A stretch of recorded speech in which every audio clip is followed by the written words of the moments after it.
a fim de tratar do tema dos procedimentos do processo desportivo. Dessa forma, eu passo a palavra para o Dr. Nelson para que ele possa formalizar a apresentação da doutora. Dr. Nelson, por gentileza. Boa noite a todos, boa noite, Dr. Márcio, boa noite, doutora Desirri. Vou fazer aqui a leitura do currículo da doutora, que vai ser a nossa palestrante hoje da noite, aqui da comissão.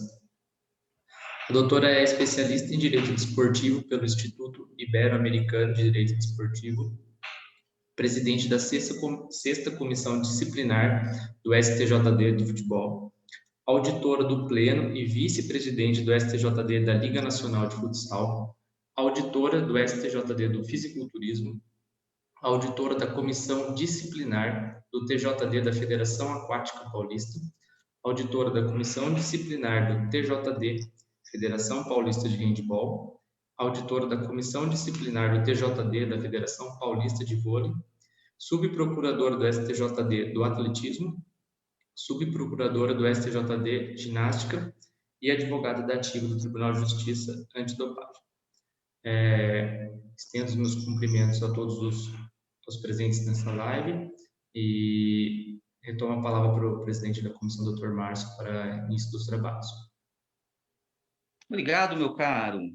Doutora Desirê, a Justiça Desportiva, importante braço do direito desportivo, foi criado em meados dos anos 40, pela extinta CND. De lá para cá, o mundo mudou, e o direito acompanhou essa mudança. Hoje, o CBJD, Código Brasileiro de Justiça Desportiva, está consolidado. Recentemente passou por uma grande transformação, do ano de 2009, e atribui à Justiça Desportiva a competência de julgar as infrações disciplinares de atletas e demais entes envolvidos no desporto e todos os temas relacionados às competições desportivas. Congregando, assim, todas as modalidades, é bom que se diga, o Código Brasileiro de Justiça Desportiva é o mesmo para o futebol, é o mesmo para a natação, para o karatê, para o skate, enfim, para todas as modalidades. Nos últimos anos, a justiça desportiva ganhou grande relevância, principalmente por questões que foram julgadas nos seus tribunais e que obtiveram grande repercussão da mídia, como, por exemplo, o caso da Portuguesa de Desportos no ano de 2013, quando o clube foi rebaixado por ter utilizado na última rodada do Campeonato Nacional um jogador irregular. Ele tinha tomado o terceiro cartão amarelo e foi usado naquela partida por 7 minutos. Ele esteve em campo 5 ou 7 minutos, e dessa infeliz decisão do técnico em colocá-lo em campo acabou resultando no rebaixamento da Portuguesa. Doutora Desirê, nessa forma, o futebol, ele não acaba, ou o esporte de maneira geral, ele não acaba com o apito final do árbitro. Muitas vezes, as atitudes ali praticadas no campo de jogo são levadas à justiça desportiva. E tudo começa com os relatórios e súmulas dos árbitros. Após isso, doutora Desirê, como o processo se desenrola nos tribunais?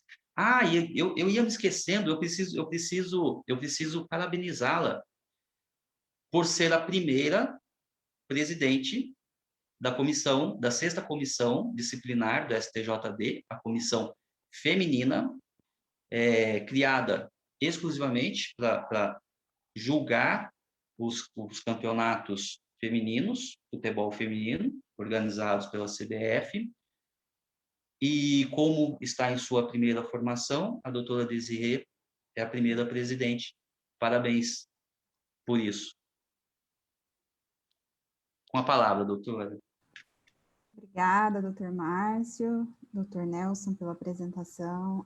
Primeiramente, eu gostaria, inclusive, de agradecer o convite para poder estar aqui e falar um pouco sobre o direito desportivo, que é uma área que me encanta e onde eu aprendo sempre mais a cada dia que eu tenho que atuar nos tribunais, a cada demanda diferente que a gente encontra dentro do tribunal, a gente tem vários ensinamentos, sejam eles profissionais como pessoais também.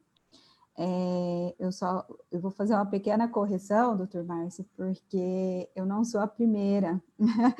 Antes de mim, a gente teve a composição da nossa comissão, ela se deu na gestão passada com o Paulinho, né, com o presidente do tribunal, Paulinho, mas a gente atuou bem pouco mesmo, foi um curto período até o final do mandato, né, e a primeira presidente da nossa comissão foi a doutora Gisele, a qual eu sou muito grata de ter podido trabalhar junto com ela, ter dividido a bancada com ela, uma pessoa extremamente competente dentro da função a qual ela exerceu ali no tribunal, e dada a recondução ali do tribunal, já entrando um pouco dentro da temática que a gente vai dizer aqui, eu vou fazer essa comunicação um pouquinho antes, porque, como mencionou da existência da comissão, eu vou explicar um pouquinho sobre isso também.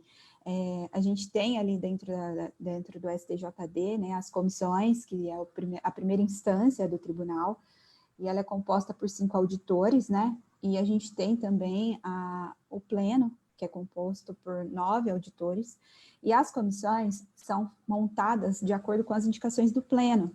Então, neste momento da recondução, a gente conta muito com as indicações das pessoas que vão compor o novo pleno, para que a gente possa ser reconduzidas e continuar ali dentro do tribunal.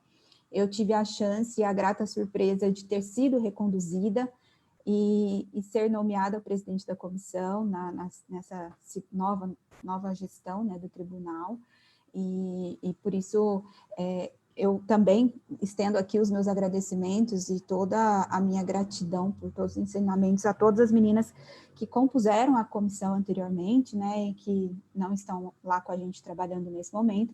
Algumas foram reconduzidas, não foi só eu, mas algumas outras não foram reconduzidas, mas isso de forma alguma tira o mérito do trabalho em que elas exerceram e a competência com que trabalharam dentro da nossa comissão. E dado essa pequena explicação, né, a gente estava mencionando aqui que na questão do procedimento dentro do tribunal, né, realmente o jogo ele não acaba quando o apito toca, né? E, de fato, assim, algumas situações chegam para a gente no tribunal, para que a gente possa julgar. Há pessoas que entendam que algumas situações, elas devem ser resolvidas e encerradas dentro de campo, como, por exemplo, o segundo cartão amarelo, tem quem não condene um atleta pelo segundo cartão amarelo, quando a falta é meramente tática dentro do campo, então entende que o atleta já foi devidamente punido ali dentro do campo, com um segundo amarelo, um vermelho e um vermelho posterior, e automaticamente ele vai ficar uma partida fora, né, que é a partida automática. Então tem muita gente que entende que dessa forma o atleta já foi imensamente punido, e se eventualmente uma ação dessa chega no tribunal, acaba absolvendo esse atleta, né? Eu antecipo que não é esse o meu posicionamento, eu avalio cada ato em si, eu acho que dentro do campo quem manda é o árbitro, mas a partir do que sai do campo, que chega para a gente, quem avalia somos nós. Então, eu avalio toda a situação, eu observo todas as situações que foram colocadas na súmula ali, e vejo se realmente é um caso de absolvição, porque às vezes a súmula, ela não vem bem escrita, né, então a gente não consegue concluir o que aconteceu naquele lance, ou às vezes ela vem faltando informações, então, assim, nesses casos eu absolvo mesmo, mas se eventualmente tem algumas informações que me digam que, sei lá, o atleta deu um calço temerário em outro atleta, de modo que esse outro atleta precisou de um atendimento médico, alguma coisa assim, eu vejo que é uma situação mais grave, que não cabe ali uma absolvição naqueles casos, né? Mas, chegando à súmula, a súmula pronta pelo árbitro, ela vai chegar à procuradoria, né, que é regida ali pelo procurador-geral. Hoje, no Tribunal do Futebol, a gente tem o Dr. Ronaldo Piacente, mas ele tem as suas equipes, né, que são os subprocuradores. Eu acho que ele tem um subprocurador para cada comissão, se eu não me engano, e cada subprocurador tem a sua equipe de trabalho. E na nossa comissão, quem trabalha lá com a gente como subprocuradora é a doutora Júlia Gelli.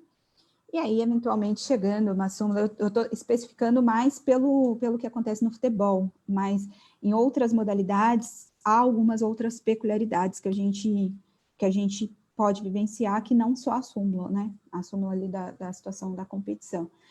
Mas chegando essa súmula procuradora, ela vai avaliar o que há de irregularidade dentro de uma súmula, não só uma questão, por exemplo, de atletas, né, que um atleta calçou o outro, ou que um atleta foi expulso com vermelho direto, não é só essa situação que eles vão avaliar. Eles avaliam também se o clube entrou em atraso, que a gente tem um artigo que prevê isso, né, o atraso do início do jogo, porque esse atraso, ele significa um atraso numa transmissão, um atraso numa cadeia de TV, que pode influenciar diretamente no patrocinador, influenciar diretamente no telespectador que tá comprando aquele produto, né? Então, a gente tem essa previsão do atraso do ingresso, a gente também tem previsões de descumprimento do regulamento. Hoje, a gente está vivenciando isso de forma muito recorrente, porque que foi junto com o regulamento da competição, a gente tem o adendo das diretrizes da CBF com relação à situação do Covid, né? Então, a gente tem normas especiais para que o campeonato pudesse acontecer e continuar. Então, a gente tem esses descumprimentos ali dentro do jogo, né? Então, o procurador em si, ele não vai avaliar somente o jogador, muito pelo contrário, ele avalia toda a competição, tudo o que aconteceu ali dentro de campo, né? Ausência de ambulância, ausência de policiamento, uma série de coisas. Avaliando essa súmula, ele vai oferecer uma denúncia, né? A súmula serve como prova pela procuradoria dentro do processo, mas essa súmula ela tem um peso relativo de veracidade, ela não é absoluta. Então, assim, eu particularmente até tenho algumas críticas com relação a isso, porque às vezes a procuradoria, não especificamente do futebol, eu falo de outros tribunais em que eu atuo, às vezes a procuradoria traz a informação da denúncia baseada somente na súmula e não traz uma testemunha, não traz um árbitro. Às vezes a procuradoria denuncia ali uma situação em que o árbitro foi ofendido na sua honra, porque ele foi xingar ou alguma coisa assim, e ela não me traz ali o árbitro para me falar, olha, realmente aconteceu isso ou aquilo, eu não sei o que aconteceu dentro de campo, se ele não escrever na súmula, se ele não for específico na súmula, eu não consigo presumir que ele se sentiu ofendido, eu não consigo fazer isto se não tiver uma prova, né? Então, assim, a súmula ela é relativa, eu não posso fazer dela uma prova absoluta, e que a gente não precise de provas testemunhais, provas de vídeos, provas de outras situações, né? E aí, continuando aqui, eu vou puxando as situações assim que a gente vai vivenciando dentro do tribunal e vou mencionando. Mas assim, a procuradoria ela não precisa trabalhar somente com a súmula em si, né?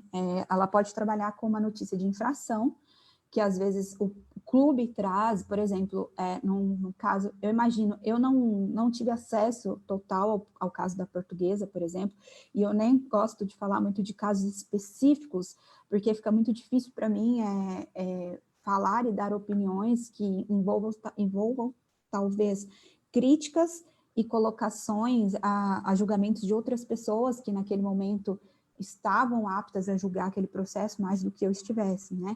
Então, assim, eu não gosto muito de comentar casos específicos por esse motivo. Mas eu imagino que dentro do caso da Portuguesa tenha acontecido uma notícia de infração, em que o outro clube tenha descoberto que aquele atleta estava irregular e apresentou essa informação à procuradoria, através de uma notícia de infração, falando, olha, o fulano estava irregular, ele não tinha por que estar dentro de campo. Então, essa informação vem de outra forma que não pela súmula. E essa notícia de infração, ela pode ser apresentada por qualquer pessoa natural ou jurídica, e a Procuradoria avalia se realmente há uma infração ali disciplinar para que seja feita uma denúncia e vire um processo eventualmente, né? A partir disso, feita a denúncia, essa denúncia vai chegar para o tribunal através da secretaria do tribunal. Aqui eu deixo o meu registro a todos os secretários com quem eu trabalho nos tribunais, que exercem esse cargo com maestria, que são essenciais dentro da justiça desportiva, porque são eles que autuam processos, recebem despacho, enfim, eles atuam ali com dedicação mesmo dentro da função que exercem. Então, às vezes, as pessoas acham que a importância está somente ali nos auditores, mas não, a gente tem todo um respaldo por trás para auxiliar, para indicar as melhores formas do julgamento acontecer da melhor maneira, né?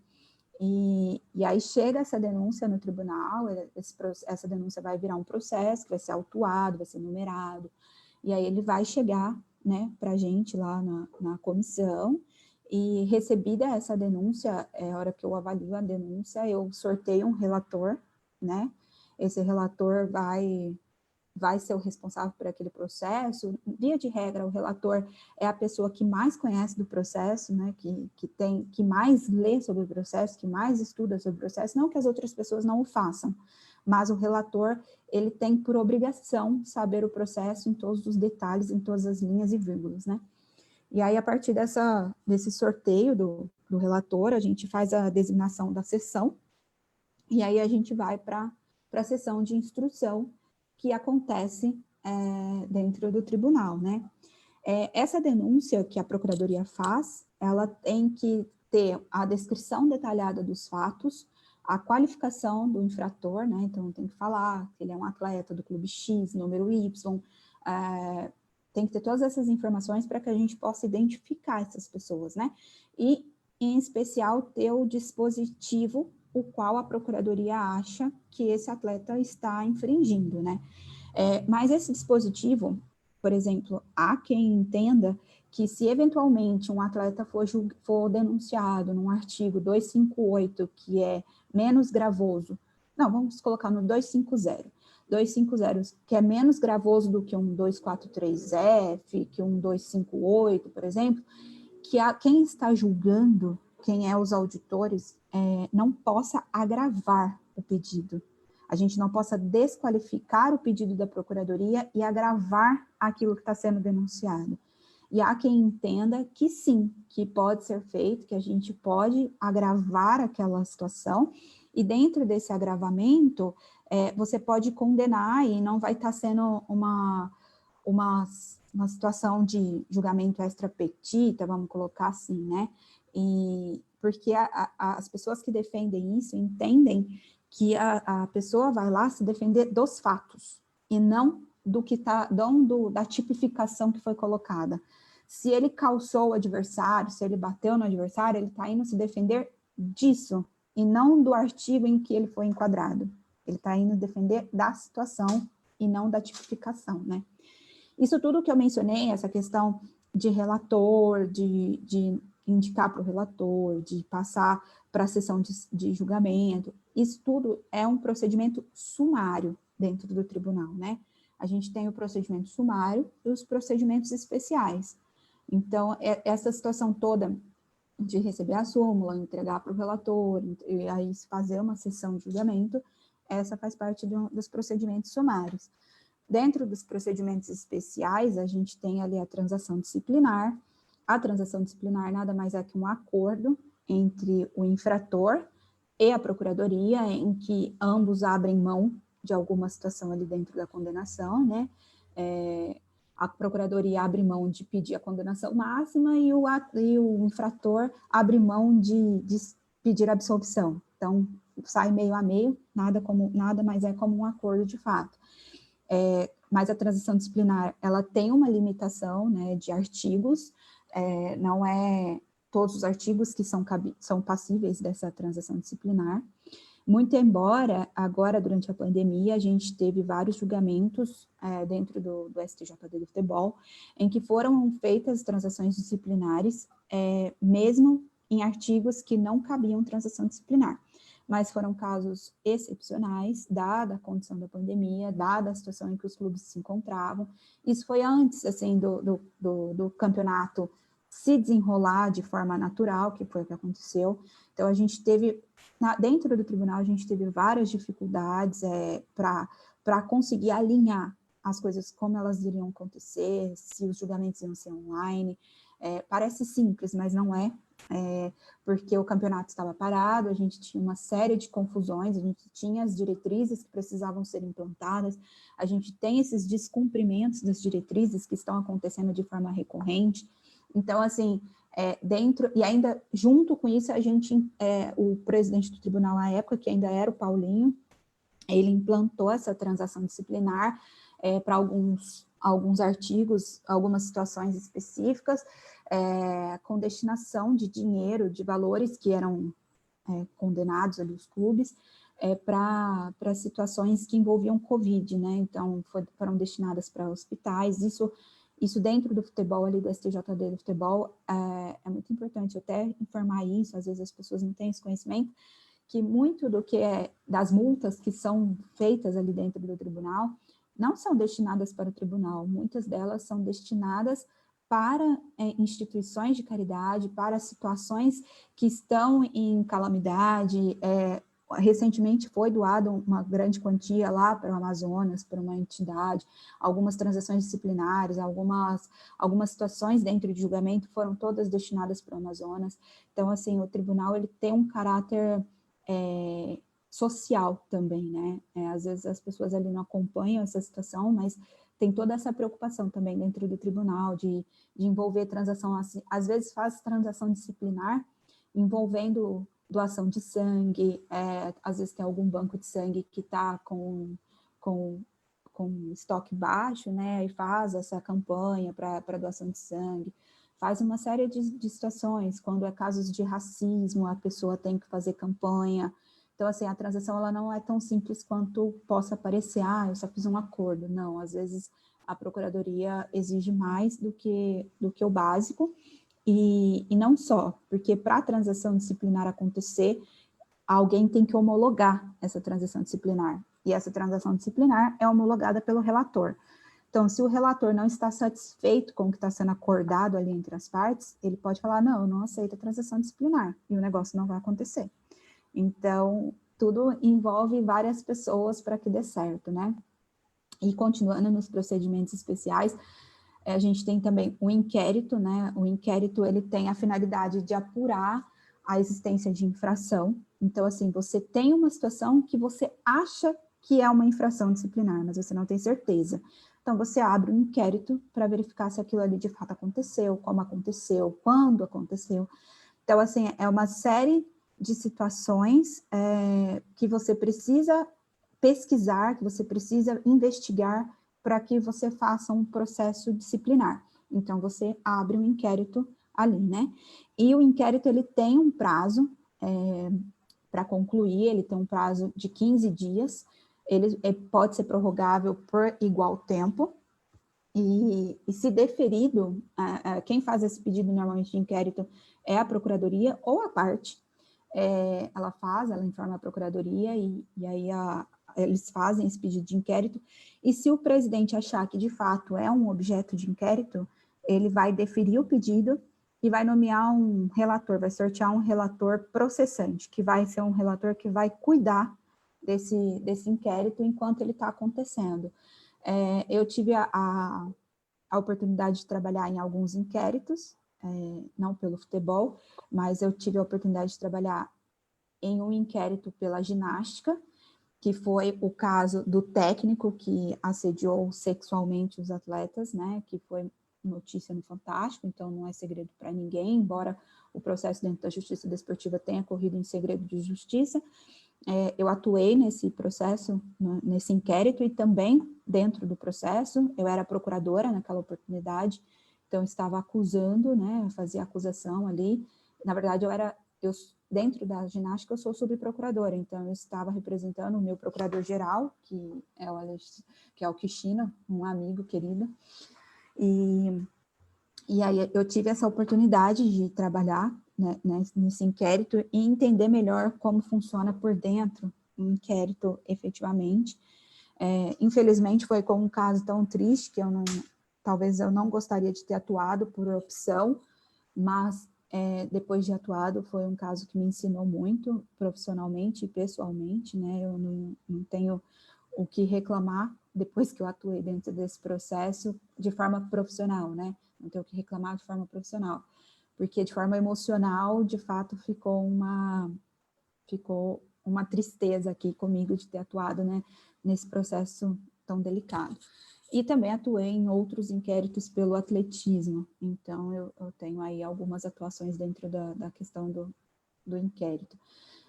Ainda nos procedimentos especiais, a gente tem a impugnação à partida, né, a impugnação de partida, que recentemente teve um caso específico com relação a isso, que é o caso da Ponte Preta. É um caso emblemático, muito pontual, talvez único, até o momento, né, em que houve a chance de voltar a ter o jogo, o que, de fato, às vezes não acontece, né? Às vezes não, todas as vezes que eu tenho visto, nunca acontece o deferimento dessa impugnação, e naquele caso aconteceu. E dentro ainda dos procedimentos especiais, a gente tem o mandado de garantia. O mandado de garantia, ele é concedido quando há violação de direito, ou você tem um justo receio de que esse direito vai ser violado, ou que você está diante de uma situação de abuso de poder, né? E aí você entra com esse mandado de garantia. Mas o mandado de garantia, ele só é cabível quando não há nenhum outro recurso dentro daquele processo. Então, se ainda houver alguma chance de você apresentar qualquer recurso que seja dentro do processo, o mandado de garantia não é cabível, né? Então, a gente tem aí algumas situações peculiares. Há outros procedimentos também que são elencados dentro do código, mas esses são os mais pontuais, os mais recorrentes e os mais vivenciados pela gente dentro da justiça desportiva. Doutor Márcio, eu não sei se o doutor quer que eu continue explicando aqui como é a sessão de instrução mesmo, se o doutor tem alguma intervenção. Tá ótimo, mas permita-me fazer um comentário. Claro. Estou anotando aqui umas questões. Eu estou vendo você anotando, por isso que eu até perguntei, falei, às vezes tem alguma intervenção, já vou até perguntar. A senhora falou da questão da impugnação de partida. Tem sido bastante comentado, principalmente no ano de 2020, por conta da pandemia. Parece que todo mundo se sentiu no direito de entrar com um pedido de impugnação de partida quando tem um placar desfavorável. No entanto, a impugnação de partida refere-se diretamente ao erro de fato, ao erro de direito, né?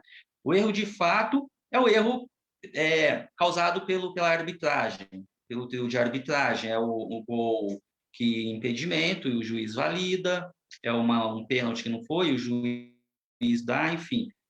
O erro de fato, então, não vai gerar impugnação de partida, e nós vimos alguns dirigentes de clubes pleiteando, pensando em entrar com pedido de impugnação de partida com relação a esses erros de fato.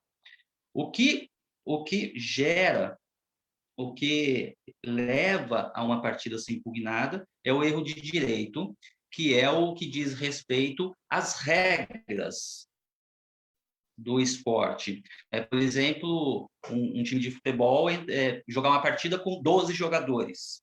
Aí sim, ensejaria a impugnação dessa partida. Mas eu pretendo voltar um pouquinho. A senhora disse sobre a denúncia, o procurador, então, ele faz a denúncia e aí segue o trâmite já explicado muito bem pela senhora. E quanto ao arquivamento, ao pedido de arquivamento, pois é o seguinte, percebe-se que o processo disciplinar, desportivo, ele se assemelha muito com o processo penal, transação disciplinar, conversão de pena, de suspensão para cumprimento de interesse social. Então, assemelha-se muito. Mas, neste quesito do arquivamento, há uma diferença. No processo penal, quando o promotor ele pede o arquivamento do processo, o juiz natural sobe esse processo para o PGR avaliar se é mesmo caso de arquivamento ou não, e se não for, o PGR manda esse processo, nomeia outro promotor. Na justiça desportiva ocorre de forma diferente, porque, pelo que a senhora falou, percebe-se que há uma hierarquia. Há o procurador e há o procurador-geral. Então, se fosse seguir a regra do procedimento penal, esse pedido de arquivamento deveria ser encaminhado ao procurador-geral, mas não é assim. Ele é encaminhado para outro procurador. Esse outro procurador, ele pode ser de outra comissão? Por exemplo, a procuradora da Comissão Disciplinar Feminina pede o arquivamento. Esse processo, ele é encaminhado para o procurador de uma outra comissão, da primeira ou da segunda? É esse o caminho? Como é feito esse caminho? Não, doutor Márcio. Na verdade, eu coloquei assim, que os subprocuradores, eles estão divididos em comissões, né, dentro do tribunal, mas, via de regra, eles podem atuar em quaisquer comissões em que eles forem chamados, né? Às vezes, inclusive, a doutora Júlia representa o doutor Ronaldo nas sessões do pleno e representa outros procuradores em outras sessões, porque eles vão se comunicando ali, mas, assim, a divisão, ela existe para que haja uma divisão por rodadas do campeonato. Tem a rodada X, vai ficar com a equipe do procurador Y. Então, assim, para que não se perca nada dentro do campeonato, né? Para que não se perca nenhum tipo de jogo que passe ali sem o pessoal perceber o que aconteceu dentro do jogo. Quando você tem esse pedido de arquivamento e tudo mais, esse procedimento, ele não vai para outro subprocurador, ele vai para o procurador-geral, que é quem é o responsável pela procuradoria, né? Então, você faz uma intervenção junto ao procurador-geral para que ele avalie aquele procedimento e veja se, de fato, não é objeto de uma denúncia, né? Então, você não vai colocar uma decisão de um subprocurador para outro subprocurador avaliar, porque você tem uma certa hierarquia ali, né? E os subprocuradores estão na mesma linha de trabalho, então você manda para o procurador-geral. Perfeito. Perfeito. A senhora quer continuar? A senhora parou? Doutora, me permitiu fazer uma pergunta? Claro. Como a gente tinha conversado há pouco, eu atuo aqui na minha região também, aqui nos julgamentos aqui na cidade vizinha, e a doutora, durante sua fala, fiquei com uma dúvida aqui sobre o procedimento que a gente realiza e com o procedimento aí do STJD. Sobre a intimação e comparecimento do árbitro na sessão, do julgamento. Aqui, as nossas sessões, o comparecimento é voluntário, é facultativo. Ele não é obrigado a comparecer. Eu quero saber se lá também e se em alguma possibilidade esse comparecimento se torna obrigatório, como uma presença em audiência de um processo penal. Não é obrigatório, não. Ele comparece se ele quiser. Ele iria como uma testemunha, eventual testemunha da procuradoria, do que está sendo denunciado e tudo mais. Mas muitas pessoas entendem que não é necessário que o árbitro esteja lá para que a gente possa avaliar a súmula. Mas eu entendo que há casos e casos, né? Há situações e situações. Eu não tenho como achar que uma pessoa, por exemplo... o árbitro, infelizmente, ele é muito xingado dentro do campo, né?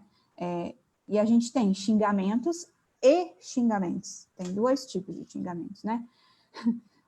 Chega até a ser ridículo ter que dizer isso, mas é de fato. Às vezes a pessoa fala lá uma palavra, mas a outra hora a pessoa fala, você é um ladrão. você está roubando o meu time, você está, sei lá, uma série de coisas que envolvam a honra da pessoa. Você falar que uma pessoa está roubando é diferente de você mandar ela para qualquer lugar. As duas coisas são graves, mas a gente está falando de duas situações diferentes. Mas tem situações em que, às vezes, a súmula ela não me traz o que foi dito. Ah, o fulano me disse tal coisa. Ok, então eu consigo julgar com aquela tal coisa que ele me explicou. Mas, às vezes, ele fala, o fulano xingou a arbitragem e por isso eu dei um cartão vermelho. Mas xingou do quê? Em que momento? Como? Aí me vem uma denúncia no 243F, por exemplo, que é a questão que envolve essa questão da honra, e eu não consigo saber se de fato o que a pessoa falou envolvia a honra, se não envolvia, porque se ele falou que a pessoa é um ladrão, envolve a honra. Se a pessoa não falou isso, não envolve a honra, ela vai ser punida em outro dispositivo, mas não na questão da honra, porque é muito perigoso, às vezes, a gente banalizar o artigo da honra, né? Eu acho isso extremamente perigoso. Quando eu vejo os julgamentos assim, a gente tem que ter muita cautela em identificar quando realmente é uma ofensa à honra e quando não é, até porque as condenações são diferentes. Mas a gente não pode banalizar uma situação em que a pessoa, às vezes, não foi ofendida na sua honra. Ela foi ofendida? Foi. A pessoa que ofendeu vai ser punida? Vai, mas não é dentro do dispositivo da honra. Então, assim, quando eu tenho casos assim, e a súmula não consegue me explicar o que aconteceu, a súmula não consegue ser clara para mim no que aconteceu, eu acho extremamente necessário que a procuradoria levasse o árbitro lá e que eu pudesse ouvi-lo, falar, olha, e aí, você foi xingado do quê? O que aconteceu, né? Me fala. Porque às vezes eu estou presumindo que ele ficou ofendido e às vezes ele nem escutou direito o que foi dito e alguém falou para ele que alguém xingou e eu nem sei do que é. Então, assim, eu não posso presumir, não posso achar que ele está ofendido, eu não posso presumir que isso ofendeu. Eu preciso de provas de que realmente aquilo ali aconteceu, né? Então, eu falei essa questão do árbitro porque eu acho extremamente necessário você ter ali uma pessoa que diga, olha, eu realmente fui ofendido, olha, aconteceu assim, aconteceu assado, mas tem pessoas que entendem que não é necessário. Se eventualmente a súmula não é clara, eu também não tenho que presumir que eu tenho que condenar. Então, eu absolvo. Mas aí eu também não acho justo, porque as pessoas, muitas vezes, infringiu o CBJD, houve realmente uma situação ali, e aí eu acho injusto eu absolver uma pessoa que, de fato, não seguiu a questão da educação dentro do campo, né? Então, é uma linha muito tênue, mas a gente tem que avaliar caso a caso para a gente entender melhor como funciona, mas ninguém é obrigado a ir lá, não. Cada um vai se quiser. Muitas vezes os atletas também nem comparecem, a gente não vê os atletas lá. Sim, eu fiz a pergunta porque nas minhas sessões a gente sofre um bem parecido e, via de regra, o árbitro ele recebe uma notificação para comparecimento, mas ele não comparece. Então, assim, 99% dos casos, inclusive quando a gente tem essa dúvida, essa mesma dúvida que o doutor falou, de qual foi a gravidade, porque muitas vezes a súmula, muitas vezes não, a grande maioria das vezes também ela não é completa e você não tem a noção da gravidade da ofensa, a gente quer ouvir o árbitro, como o doutor falou. Mas na grande maioria das minhas sessões, eles não comparecem, porque eles e não já só têm... isso, né? A gente tem uma situação que o papel aceita tudo que é escrito. Então, por isso que a súmula tem uma presunção relativa. Eu não posso dar uma presunção absoluta para que ela comprove tudo que está sendo alegado dentro do processo, né? Então, se é dada a oportunidade de você produzir provas, se o código traz essa previsão de produção de provas, por que não a procuradoria usar dessa produção de provas para convencer os auditores? Não é só a parte que precisa produzir provas, né? A gente tem a procuradoria também. Tá, obrigado. Doutor, eu ia tocar exatamente nesse assunto. Salvaguardada as devidas proporções, então, pode-se dizer que o procurador exerce a função do Ministério Público dentro da Justiça Desportiva. Como a súmula goza de presunção de veracidade relativa, como já foi abordado pela senhora, Então, o procurador, ele deve apontar, apresentar as provas. E é muito comum, pelo menos no STJD, que se use a imagem, que acho que é o meio mais forte de contradizer a súmula. É isso mesmo? Como se dá esse... É bastante... Dentro do tribunal, por exemplo, do futsal, o qual eu atuo lá pelo pleno, né? E aí os processos chegam para nós em fase recursal. Lá eu sempre deixo muito claro para os advogados, quando eu vou julgar, eu falo, olha, se me traz o vídeo, e o vídeo é favorável, eu agradeço imensamente, porque a gente não faz parte da produção de provas que está sendo feita na comissão. Então, se você não reapresentar essa prova no pleno, eu vou entender que a comissão estava certa ao julgar aquilo ali. Porque eu não tenho provas que vão divergir do que a comissão julgou. Agora, se às vezes o advogado me traz o vídeo e ele vai fazer a reexibição desse vídeo, e eu sou relatora do processo, eu sempre concedo esse direito ao advogado, porque eu falo, eu prefiro que você traga o vídeo e que eu veja com os meus olhos o que aconteceu e que eu possa ter segurança para julgar, do que você não me traga nada e eu deduza que o que está no processo é aquilo ali mesmo e que a comissão está certa no que ela julgou. Então, para mim, o vídeo é extremamente necessário. Mas, muitas vezes, os advogados não conseguem acesso a esse vídeo, né? Não conseguem, a depender da série que está sendo passada, o jogo, se é série B, C, D, né? Às vezes você não tem uma transmissão, você não tem um jogo salvo, ou às vezes você até tem, mas a imagem é muito ruim, ela não comprova. Às vezes você tem a transmissão, mas ela não pegou aquele lance. Dentro do futsal, a gente às vezes tem bastante isso, porque às vezes a câmera dá as aproximadas e aí você não consegue pegar determinados lances. Então, nem sempre o vídeo é possível, mas sempre que possível e que ele for favorável dentro da situação, é melhor que seja apresentado. Outro dia eu fiz uma sessão de julgamento com uma advogada em que ela disse, eu prefiro trazer o vídeo, ainda que muitas vezes a minha atleta pode ser prejudicada, mas que ela seja julgada com o que ela de fato fez, e não, muitas vezes, com o que a procuradoria está pedindo.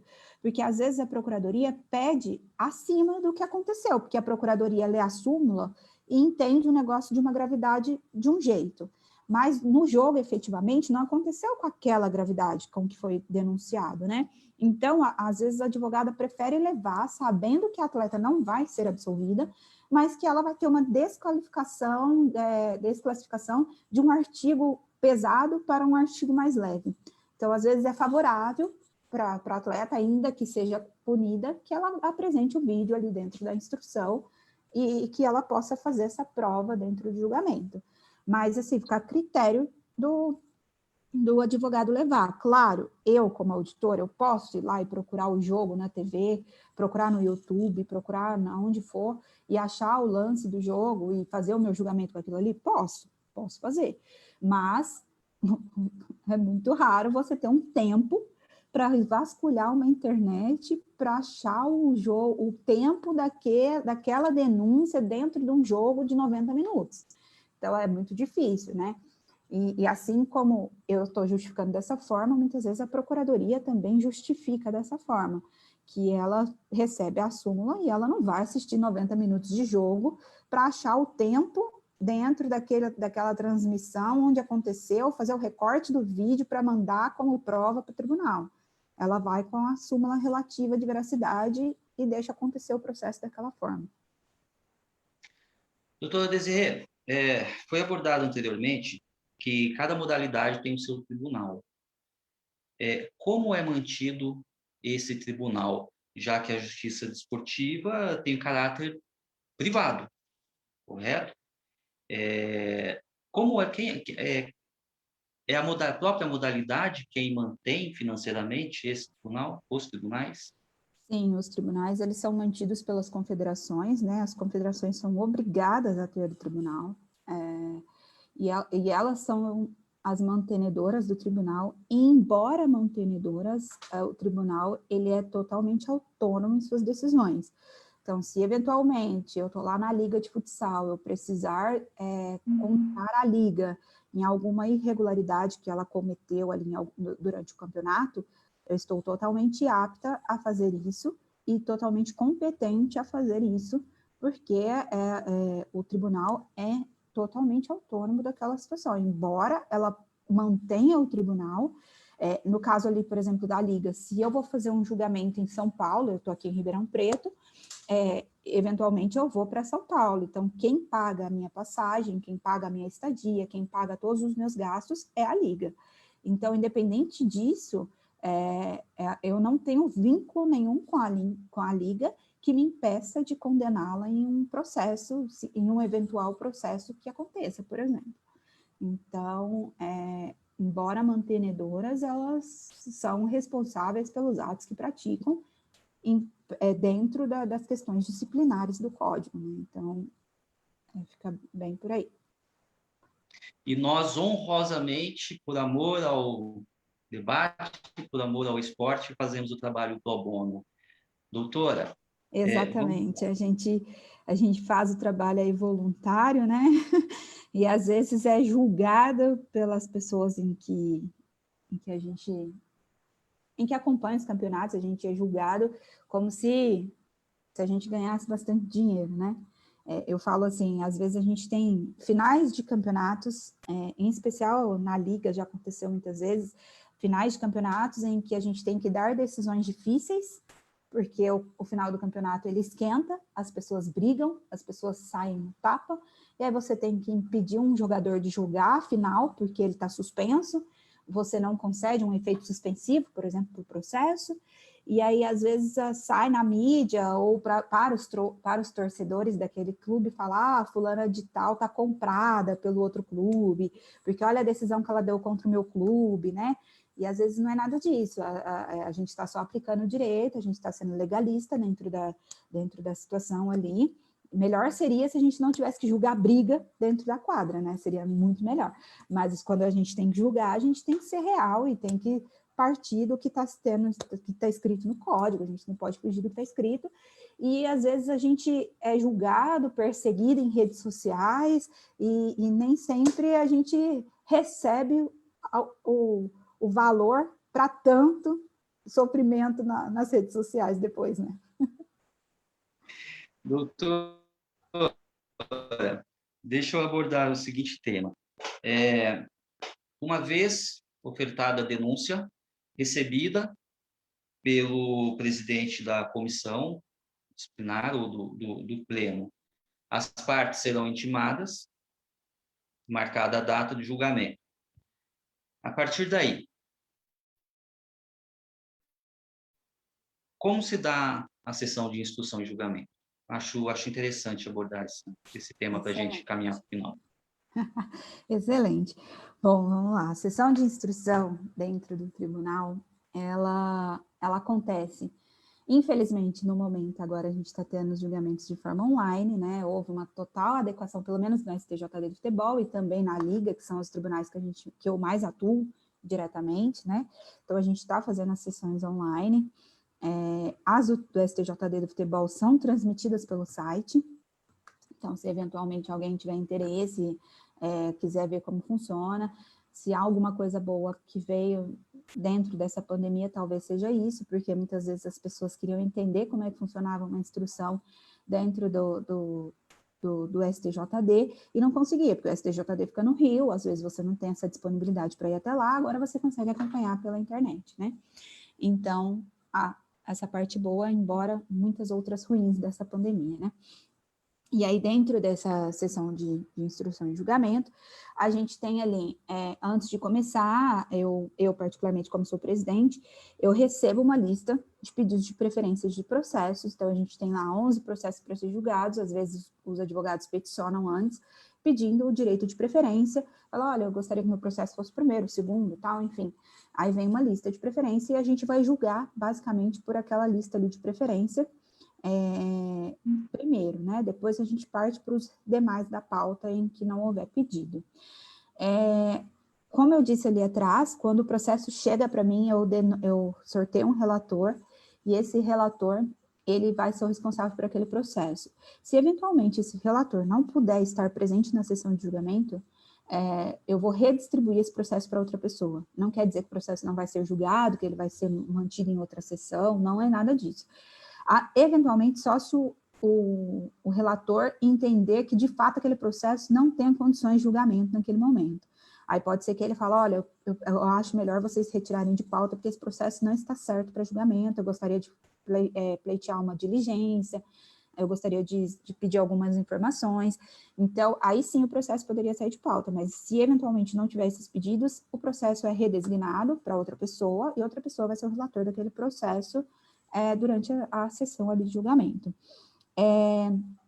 Há uma ordem, né, quando a gente começa ali a sessão de instrução e julgamento, é perguntada às partes, né, se há provas a serem produzidas naquele processo, e aí a parte, ela informa, olha, eu tenho um vídeo a produzir, eu tenho um vídeo a passar, eu tenho um documento no processo que eu gostaria que os auditores vissem, que às vezes o auditor recebeu em cima da hora, então o advogado ele reitera a entrega daquele documento, né, fala, olha, eu entreguei um documento, gostaria que vocês vissem esse documento e tudo mais.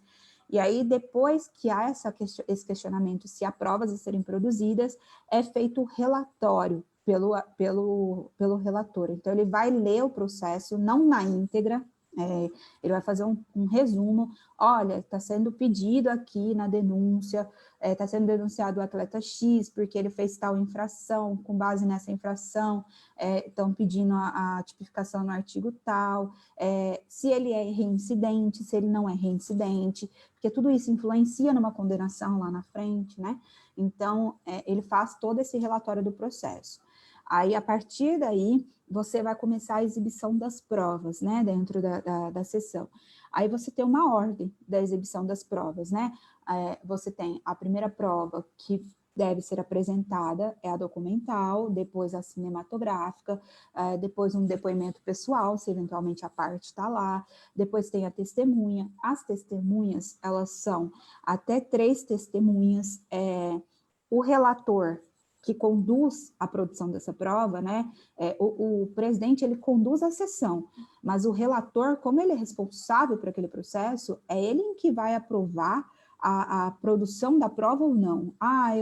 Eu me dou por satisfeito, eu não quero produção dessa prova, ele pode fundamentar sim e não fazer a produção de provas. Mas, muitas vezes, o relator, às vezes, está satisfeito, mas ele questiona os demais, né, os demais auditores estão satisfeitos com o que está no processo. Se eventualmente os auditores não estão satisfeitos, ele faz a produção de prova, porque ele não vai querer um julgamento em que as pessoas não tenham segurança em julgar, né? Então, ele faz ali, ele que conduz essa produção de provas. Então, ele vai ouvir as testemunhas ali junto com todo mundo pode fazer perguntas, né? Se eventualmente houver dúvidas para a testemunha, faz as perguntas. As testemunhas, elas são ouvidas de forma separada, então é uma por vez, não vai estar todas no mesmo ambiente, igual uma justiça do trabalho, em que você tem uma oitiva de uma primeira testemunha, depois a segunda entra, mas a primeira não sai da sala, você fica todas ali, mas elas não se comunicam, para elas não terem conhecimento do que foi perguntado para outra testemunha, né? E, via de regra, primeiro se ouve as testemunhas da procuradoria, que é a acusação, e depois das partes, que é a defesa, né? Aí depois dessas provas testemunhais, você pode ter provas periciais e outros tipos de prova que o advogado achar necessário dentro do processo.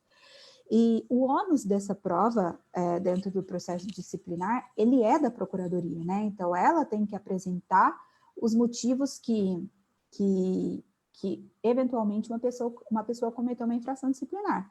Então, ali dentro do processo, como a procuradoria manifesta a sua produção de provas? Através da súmula. Então, ela tem a súmula como prova. Então, ela vem e apresenta. Então, o ônus dela se encerrou ali, e aí passa o ônus para a defesa se defender do que está sendo alegado, né? Novamente, a súmula tem presunção relativa de veracidade, então a gente não está falando de uma questão absoluta, né? Então, tudo tem que ser ponderado dentro do julgamento. E não só isso, aí depois que apresentadas essas provas, a palavra é passada à procuradoria, né, para a procuradoria sustentar ali diante dos fatos que estão sendo apresentados. Essa sustentação oral, via de regra, são 10 minutos de sustentação para cada parte, então 10 minutos para a procuradoria, 10 minutos para a defesa, mas se eventualmente a parte está representando mais de uma parte, então, por exemplo, assim, o advogado do clube está representando o clube que foi denunciado e um jogador que também foi denunciado. Então, você vai conceder um prazo a mais para que essa pessoa faça a sustentação. Esse prazo a mais, no caso, que é uma exceção, são de 15 minutos. Então, ela tem 15 minutos para defender todas as partes que são envolvidas. Então, se eventualmente você tem ali um processo em que você vai julgar 5 atletas de um clube e mais o clube envolvido, então você vai ter uma situação em que o advogado ele vai realmente ter uma certa dificuldade. Pode haver uma relativização desse tempo? Pode. Isso fica a critério, às vezes, do presidente, de falar, olha, de fato, gente, eu não me dou por satisfeito que o advogado sustente por 15 minutos, porque ele não vai produzir a prova necessária que eu tenho para condenar com segurança. Então, eu vou conceder um prazo maior. Mas isso, claro, que também deve ser concedido à procuradoria, né? Então, fica um equilíbrio dentro do processo. Então, se você dá a palavra para um a mais, você também concede à procuradoria na mesma proporção. Então, a gente tem as sustentações orais ali dentro do processo. Se depois dessas sustentações orais houver qualquer tipo de dúvida pelos auditores, eu não estou satisfeito, eu quero alguma informação que, às vezes, o relator não falou na hora que ele fez o relatório, esses esclarecimentos serão feitos pelo relator. Por isso que eu disse que o relator é quem conhece o processo nos seus mínimos detalhes, porque se tiver que explicar o que aconteceu no processo, quem vai explicar é o relator. Então, esses esclarecimentos são feitos ao relator. Se não houver, a gente passa ao voto, né? E aí, a partir do voto, quem vota primeiro é o relator, porque é a pessoa que tem conhecimento do processo, é ela que dá o primeiro voto. E aí, depois a gente tem uma sequência de pessoas votantes, que é o vice-presidente da comissão, depois os auditores por antiguidade de comissão. Se eventualmente todos entraram na mesma época, eles não são antigos, um não é mais antigo que o outro dentro da comissão, vai ser denominado por idade. Então, aí você faz a sequência ali da ordem dos votantes, e por último é o presidente, né? O presidente vota por último. Eu falo que às vezes, quando eu vou votar, eu já não tenho mais nada que falar, porque todo mundo já argumentou, todo mundo já fundamentou, eu só falo, sigo com a divergência, sigo com o relator, sigo com não sei o quê, porque os fundamentos já foram dados. Às vezes, eu consigo ainda fundamentar um ou outro voto com alguma situação muito pontual, mas, via de regra, no final ali, todo mundo já falou, 5 pessoas falando, já falou tudo que tinha para falar, né? Então, aí, às vezes, eu só acompanho votos dentro da comissão. Dentro de um julgamento, se eventualmente alguma pessoa ela não se sente segura, ela quer olhar o processo, ela quer pegar o processo na mão, quer ver se o processo de fato tem as informações que ela julga necessário, ao invés de perguntar para o relator, ela pode pedir vistas do processo. Essas vistas do processo, ela pode ser em mesa, que aí, enquanto está julgando outros processos, você vai avaliando esse ali, né? Ou você pode pedir o adiamento por uma sessão para avaliar esse processo. O que acontece? Nem sempre dá certo esse pedido de adiar o processo por uma sessão, porque às vezes a sessão ela não é seguida, ela demora um período para acontecer, e a depender do processo, às vezes está envolvido ali um atleta, né? E aí quanto mais você demorar para julgar aquele atleta, ou você está favorecendo um clube, que vai continuar tendo um atleta ali disponível para jogar, porque ele não foi punido ainda, então ele pode jogar. Ou você vai estar prejudicando um clube, porque se eventualmente você está numa fase decisiva do campeonato, na hora que você julgar esse processo lá na frente, esse atleta, que às vezes é o principal da equipe, vai ficar fora de uma final, vai ficar fora de uma semifinal. Então, assim, é muito complicado você ter o adiamento de um processo para vistas. É muito recorrente acontecer de ter processo de vistas em mesa. Adiar o processo é muito difícil.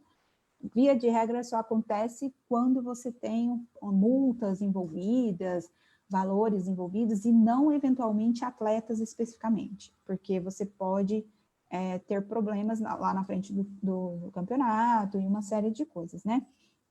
Para votar, só pode votar quem ouviu o relatório. Então, se o relator está fazendo um relatório e a pessoa não está na sala, ela não vai poder votar. Então, se eventualmente você está fazendo um julgamento online, o relator faz o relatório, você caiu, você não vai poder votar. Então, é importante isso, ter em mente que você não consegue votar sem ouvir o relatório. E ainda com relação às vistas que eu mencionei agora antes, a gente tem que os processos hoje, a gente está com eles todos online, né? A gente tem a cópia integral dos processos nos e-mails. A gente recebe os links e acessa o processo integral. Então, assim, por que raios você vai pedir vistas de um processo, sendo que você teve acesso ao processo? Às vezes você tem acesso a um processo, e esse processo você olha ele ali por cima e fala, tá certo, a atleta aqui está sendo denunciada por conta do artigo XYZ. Aí vem o relator, ou vem a procuradoria, ou vem o defensor, e levantam situações que você não conseguiu avaliar com profundidade dentro do processo. Aí você fala, poxa vida, eu preciso avaliar esse documento. Esse documento que a defesa trouxe agora, eu preciso olhar com mais calma, porque eu não consegui analisar ele com propriedade para eu dar meu voto. Então, você pede vistas do processo. Então, por mais que o processo está online, às vezes tem provas que são apresentadas só na hora da sessão. Então, você não consegue avaliar enquanto a pessoa está falando. Você vai avaliar depois, você pede vistas, você pede para julgar, passar outros processos na frente e julga outros processos enquanto você avalia aquele que você tem dúvidas. Para votar, há situações que a gente tem que considerar, que a gente tem no código a previsão de agravantes e atenuantes, né? E há a previsão de que as penas podem ser reduzidas pela metade em caso de atletas não profissionais sendo parte ali dentro do processo. Há algumas pontuações com relação a isso, essa questão não profissional. Recentemente, o pleno do futebol, do STJD do futebol, o que antes era considerado como amador ou não profissional, que era o futebol feminino, a gente aplicava o artigo 182, que é esse da redução, né, da condenação. Hoje já não se aplica mais, porque o próprio tribunal, o próprio pleno, entendeu que a competição envolve atletas que tenham contratos de trabalho. Então, a gente não pode falar que elas são amadoras, porque elas são profissionais, elas estão recebendo por aquilo ali, são registradas. Então, você não aplica 182. Questionável? Questionável, mas é o que está sendo entendido pelo tribunal perante o que foi julgado recentemente no pleno, né? E dessas decisões, aí depois dos votos, né, tem ali os votos, você considera as agravantes, as atenuantes, aplica a condenação, e aí você tem o final da sessão ali, via de regra, o presidente prolata o resultado, e se eventualmente a procuradoria não está feliz com o que foi o resultado final, ela vai pedir o acórdão, a lavratura do acórdão, ou a parte pode pedir a lavratura do acórdão. O acórdão só é feito se requerido, se não for requerido, ele não vai ser feito, certo? Então, você vai ter somente você vai só poder recorrer do que está escrito na ata, você não vai ter um voto completo do que foi decidido e nem a apresentação da divergência, que é algo que, se eventualmente houve alguma divergência dentro do julgamento, você não vai ter, porque isso é apresentado em acordo, né? E aí, dessa decisão, cabe recurso. Do recurso, a gente tem um recurso voluntário, né? Esse recurso voluntário, ele tem um prazo de 3 dias para ser apresentado, exceto se pedir o acórdão, que é o que eu acabei de mencionar, que aí vai iniciar um dia após a intimação da parte, para a ciência desse acórdão. Olha, o acórdão chegou, você vai ter ciência. Então, se o acórdão demorar 15 dias para chegar, você vai ter 15 dias para nem mexer naquele processo. Agora, se você não pediu o acórdão, você tem 3 dias para recorrer da ata. Então, tem que ter esse cuidado, senão você pode perder prazo, achando que está correndo, porque poderia ser apresentado um acórdão, mas se não foi requerido, ele não vai ser apresentado. Esse prazo de 3 dias, ele é contínuo, ele não suspende, não interrompe em sábado, domingo e feriado, é diferente do que a gente vê sendo aplicado pelo Código de Processo Civil, da Justiça do Trabalho, que os prazos são contados em dias úteis agora, mas no CBJD os prazos são contínuos, então a gente tem que tomar esse certo cuidado aí também. Para você recorrer, você tem que pagar custas, né? Há o pagamento das custas para recorrer. E depois de apresentado esse recurso chega para o presidente do pleno, né? E aí o presidente ele vai avaliar se todos os requisitos estão presentes naquele recurso, se está dentro do prazo, se houve recolhimento dessas custas, né, que são solicitadas. Cada tribunal tem o seu valor, então é importante saber do regimento interno do tribunal, onde consta esse valor, onde tem essa previsão, para que você possa fazer o recolhimento certo. Se eventualmente você fez um recolhimento a menor, provavelmente seu recurso não vai ser recebido. Então, aí a partir dessa avaliação dos requisitos, você tem a nomeação do relator. Se eventualmente dentro desse recurso há um pedido de efeito suspensivo, ele vai ser avaliado pelo relator. O efeito suspensivo, ele será avaliado quando puder causar um prejuízo irreparável. Às vezes a comissão condenou um atleta em 8 partidas de suspensão, e aí a hora que o relator olha o processo, fala, meu Deus, como eles chegaram em 8 partidas, eu acho que isso aqui vai reformar, nós vamos condenar em 2, e se eu deixar, o atleta vai pegar 8, enfim, uma série de situações em que o relator observa o processo e fala, olha, de fato, vai ter um dano lá na frente que a gente não vai conseguir reparar, porque o clube vai ser prejudicado, então ele pode conceder esse efeito suspensivo, e eventualmente a pessoa pode voltar a jogar, se for dentro do número de partidas em que há previsão na legislação para aquele atleta cumprir. Então, o atleta ele cumpre pelo menos 2 partidas de suspensão. O restante, o efeito suspensivo pode ser aplicado. Se eventualmente tiver uma condenação em multa pecuniária, essa condenação também pode ser suspensa pelo efeito suspensivo, né? No recurso, que é importante dizer, não há produção de novas provas, então, se essas provas não foram produzidas na comissão, elas não vão ser produzidas no pleno, elas podem ser reexibidas, mas produzidas não. Então, às vezes as partes chegam lá querendo apresentar provas que não foram apresentadas na comissão, e o relator tem que ter bastante cautela em verificar isso, se realmente aquelas provas não foram apresentadas, ou se foram, como que tá, como que não é. Por isso que o relator é quem conhece todo o processo, sabe tudo o que aconteceu. E além do recurso voluntário, a gente tem embargo de declaração, que tem o prazo de 2 dias para você apresentar. Os casos de embargos, em casos de obscuridade, de omissão, de contradição dentro daquela decisão, você lê a decisão, você não consegue entender o que o relator quis dizer na decisão da comissão, fala, poxa vida, ou às vezes você pleiteou alguma coisa que o relator deixou de observar, então é um caso de omissão, você pode embargar, e aí você pode apresentar esses embargos de declaração. Quem vai observar o embargo de declaração é quem o deu o voto, que muitas vezes é o relator. Então, é ele quem vai avaliar os embargos de declaração apresentados pela parte. Eu acho que, num resumão, bem por cima, bem pensado, assim, a linha da justiça desportiva está aí. Doutora passou pelos procedimentos, avançou a sessão de instrução e julgamento e foi para os recursos.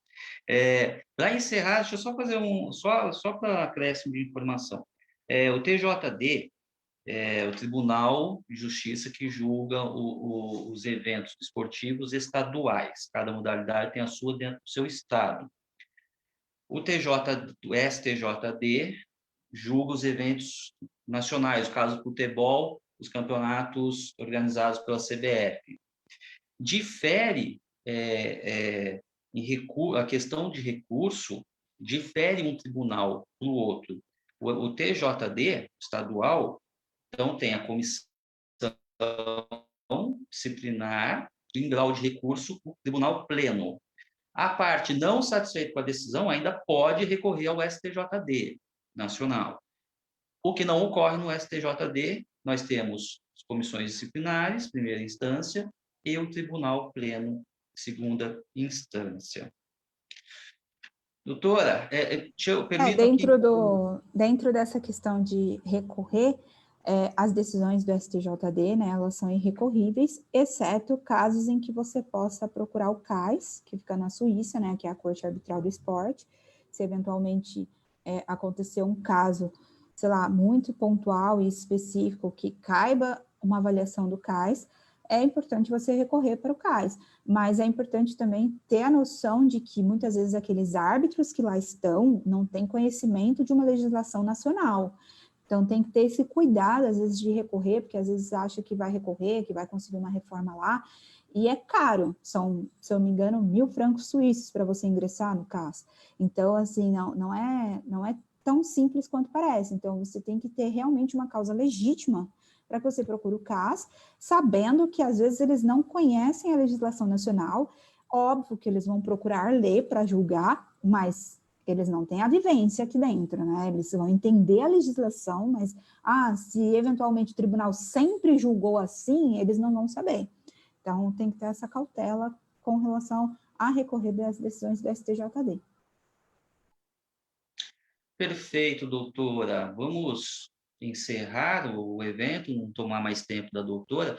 Quero registrar um abraço ao nosso companheiro de comissão, o doutor Alexandre Costa, que está presente, está acompanhando pelo Facebook e até deixou uma mensagem elogiando muito a presença, a palestra da doutora Desirê. Quero deixar registrado também, corrigindo meu ato falho inicial, eu a parabenizo pela ótima condução na comissão, na 6ª comissão disciplinar do STJD. Eu acompanho muito os julgamentos de todas as comissões, como estudo mesmo. Eu tenho acompanhado muito as comissões e a parabenizo pela condução. Doutor Nelson, quer dar uma palavra final? Por gentileza. Não, agradecer a doutora. Como eu disse no começo da nossa conversa lá, aprendi bastante hoje. Meu objetivo era aprender com ela, aprendi bastante mesmo. Vi bastante semelhança nas minhas sessões do que ela relatou e contou, e que me deixou feliz, que quer dizer que eu estou conduzindo na medida do possível, de forma correta lá.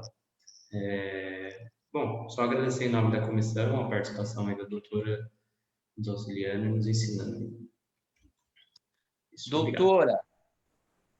doutora Desirê, mais uma vez quero agradecer pelo aceite do convite da Comissão de Direito Desportivo da OAB Pindamonhangaba. Foi um prazer, aprendemos muito, tenho certeza que vamos tirar muitas boas lições e proveitosas, né, no nosso futuro aí, profissional. Doutora, muito obrigado.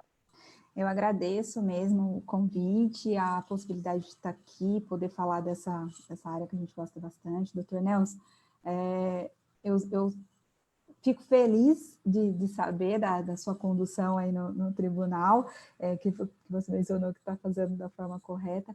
Aqui eu falei da forma mais legalista possível. Eu acho que dentro do tribunal a gente tem que trabalhar com o máximo que a gente consegue de bom senso, né?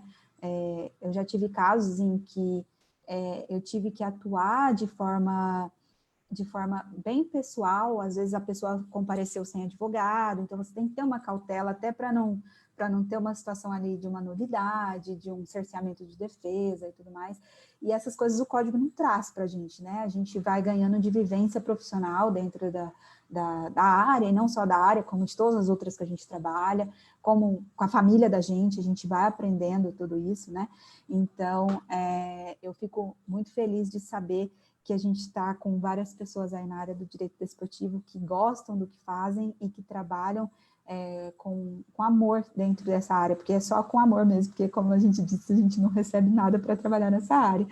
E fica aqui o meu agradecimento mesmo pelo convite, por poder estar aqui na UAB, né?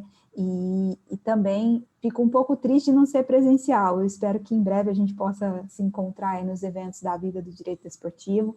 E foi um prazer mesmo poder falar sobre essa matéria, poder estar aqui com vocês hoje e recebê-los aqui na minha casa, né? Porque de alguma forma vocês estão aqui em casa e eu estou na casa de vocês. Então foi um prazer mesmo e eu espero, de fato, poder encontrá-los em breve, que a gente possa trocar muitas figurinhas ao longo dessa carreira profissional de todo mundo.